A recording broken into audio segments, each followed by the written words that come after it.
৭৫০০ পদৰ বিপৰীতে মাত্ৰ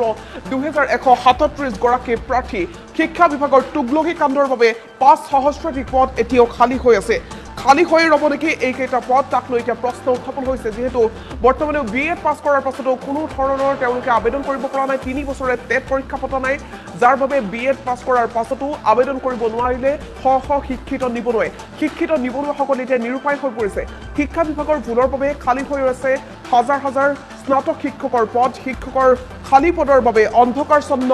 বহু ল'ৰা ছোৱালীৰ জীৱন আৰু এই ক্ষেত্ৰত কোনো ধৰণৰ ব্যৱস্থা বৰ্তমানলৈকে শিক্ষা বিভাগটোৱে কিয় কৰা নাই তাক লৈ প্ৰশ্ন উত্থাপন হৈছে স্নাতক শিক্ষকৰ বাবে ৭৫০০টা পদৰ বিজ্ঞাপন প্ৰকাশ কৰিছিল তেওঁলোকে কিন্তু সেই বিজ্ঞাপন হৈ ৰ'ল কোনো ধৰণৰ তেওঁলোকে ব্যৱস্থা নকৰিলে এই পদৰ আবেদনকাৰীৰ সংখ্যা হৈছেগৈ মাত্ৰ ২১৩৭ গৰাকী গতিকে এই ক্ষেত্ৰত এতিয়া কেনেধৰণৰ ব্যৱস্থা তেওঁলোকে ল'ব ৫ সহস্ৰাধিক পদ যে খালী হৈ আছে সেই পদকেইটা পূৰণ কেনেকৈ কৰিব আবেদনকাৰীৰ সকলো প্ৰাৰ্থীয়ে নিযুক্তি পালেও খালী হৈ থাকিব ৫৩৬৫টা পদ গতিকে এই খালী পদকেইটা কেতিয়া কেনেকৈ পূৰণ কৰিব তেওঁলোকে ২১৩৭ জন প্ৰাৰ্থীৰ সংখ্যা হ্ৰাস পোৱাৰো সম্ভাৱনা আছে বুলি জানিব পৰা গৈছে গতিকে খালী হৈ থকা পদসমূহ পূৰণ কেনেকৈ হ'ব সেইটো হৈ এতিয়া ডাঙৰ প্ৰশ্ন অন্ধকাৰছন্ন হৈ পৰিছে এতিয়া শিক্ষা বিভাগটো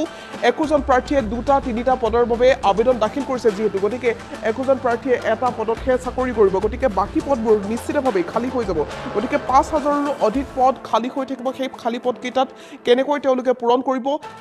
তাক লৈ ডাঙৰ প্ৰশ্ন উত্থাপন হৈছে শিক্ষা বিভাগৰ অন্য এক ভুল অন্য এক তুগলকি কাণ্ড যাৰ ফলত এই পৰিস্থিতিৰ উদ্ভৱ হৈছে ৩ বছৰ ধৰি টেট পৰীক্ষা অনুষ্ঠিত হোৱা নাছিল